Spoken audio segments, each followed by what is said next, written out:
Now, in this interview, he says, he regretted his battle with Nas, and that Nas is a nice guy. Going back when you guys were going through that, yeah. Did you ever think that him and Jay would get to a spot where he would be like saying these things about Nas?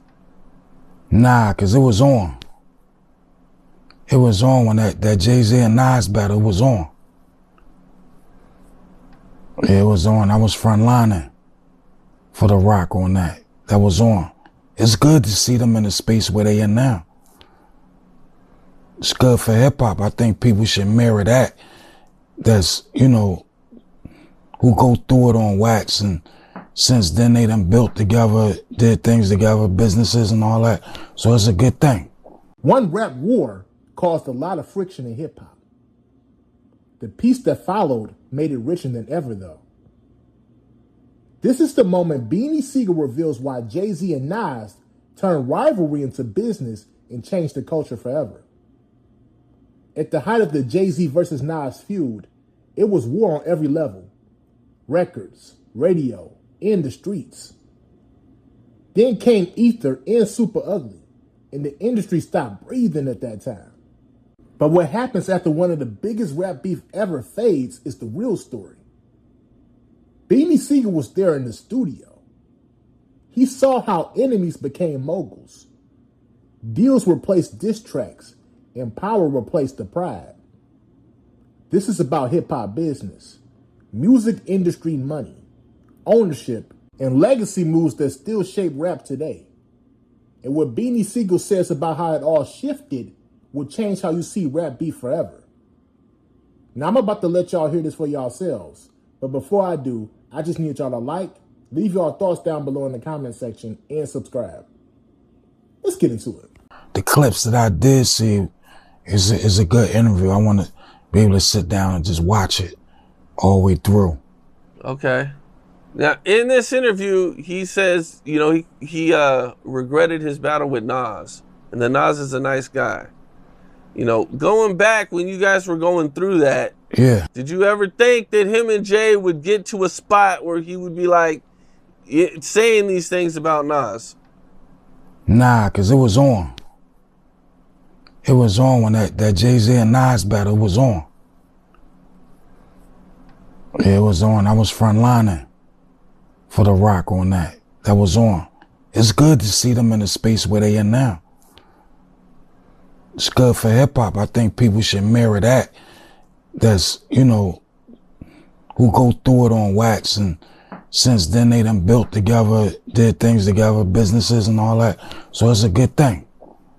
How did you first hear about the Nas battle? Or how did you first find out that it was on? Like everybody else, tuning in, listening to the radio. And that joint, it came on the radio, it was like, oh shit. I think I was on my way home. And I was listening to the radio and it dropped. I did a U-turn and went straight to New York to Baseline Studio. Yo, what we doing? You're talking about Ether. Yeah. Okay. And you got, because Jay recorded the response to that, Super Ugly. Was it like that day or like the next day? No, I think it was like a day or two later. I was in the studio when Jay recorded that. Oh, you was with him? Yeah. Okay. What was you thinking? What was that studio session like?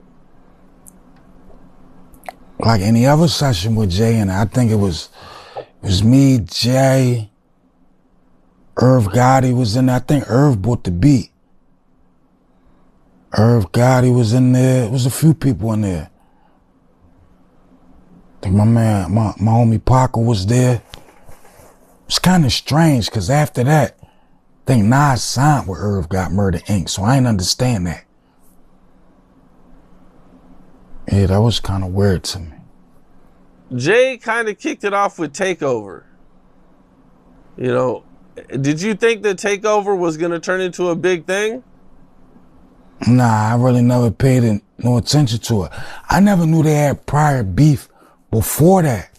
I never really understood it. I think to me, I was like a fan just came out of nowhere for me, but I didn't know they was throwing shots like subliminals until like years later after people was breaking down the beef. Then they was saying Nas threw a shot at Jay on this record and Jay came back at Nas. So I never knew that. Now all this goes down, and I know, you know, you said you're frontlining for it, you know, everything, man. I mean, I remember this battle was huge at the time, man. I remember when this was going down. Yeah. It was all anybody could talk about. Yeah. Maybe the biggest battle ever still, I don't know, this Drake and Kendrick thing was pretty big. Well, I mean, Kendrick made it to the Super Bowl with the diss song, so. Yeah, that's crazy. That is pretty crazy. How often were you recording? Is there any diss records that didn't make it out? Yeah, there's a few. Okay. There's a few that didn't make it out. Because I only really remember Jay going at Nas. I didn't remember you going too hard at Nas during the time. Yeah, you weren't listening.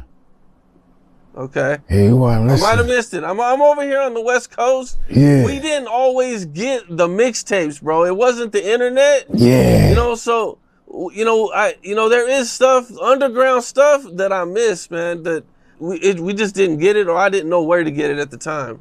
Yeah, it was a couple freestyles. Me and the prop. Like I said, it was Roc-A-Fella soldiers. You got beef with Jay, you got beef with everybody. Okay. At least I know with me, I wasn't having it. When did you notice that, like, things were slowing down with the beef, or things were starting to change where it wasn't as serious? I don't really know. Because I had a lot of drama going on in my life at the time, so I really wasn't paying attention to it. Hip-hop didn't get soft. It just got smarter. My take is simple. Watching Jay-Z and Nas turn history into partnership is one of the best evolutions the culture has ever seen. What Beanie Sigel is really pointing at is growth. Not just as artists, but as businessmen as well. This is what longevity looks like. You can win a battle and still lose the bigger game if you never level up. Rap beef will always exist. It fuels competition. It sharpens skill. But ownership builds empires. Equity changes families. That's the lane that matters now. Jay-Z became hip-hop's first billionaire through ventures like Roc Nation and investments like Ace of Spades Champagne. This is not just music success. That's real strategy right there, and that's real vision. So let me ask y'all this. Do you think Jay-Z and Nas working together made hip-hop stronger, or did it take something away from competition? And if Beanie Sigel had to pick a side today, do you think he would still ride the same way for Jay-Z, or move different after seeing how it all played out? Let me know your thoughts down below in the comment section, and make sure you like and subscribe. Peace.